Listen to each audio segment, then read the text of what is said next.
турында аның үш өзіншелігін айтып кетмекші боламын. Біріншісі аның фамилиясы. Байбеков шын татар, бұрынғы татар фамилиясы. Бик сирек фамилия, бітірішіге дәрәге тұрған фамилия. Әгер де біздің Раббит Батулла болса, ана русшалатып Big White, очень богатый тәржімә етеді. White, Big, очень. Ләкин мен өзім ана богатый князь деп тәржімә етемін. Шынлап та White, Big, Тарынды. Көресіз, Илдарда фамилиясында ғана болса да аның нәсілінің статусы, аның байлығы көрініп тұрады. Біздің Мигнуллиндарда айтылғандай жоқ, не фамилияда, не тұрмышта ешшесінде.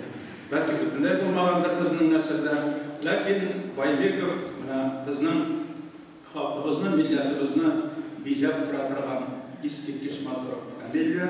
Бұл фамилияны Илдар әлбәттә әр вақыт атлап келді. Her halde bizim pazarda mümkün rəssamlar yok.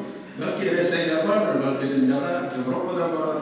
Lakin İllar ana şunday rəssam. В Татарстане не повторили, но только в Татарстане единственное. Я могу напомнить, что и в России нет такого художника, даже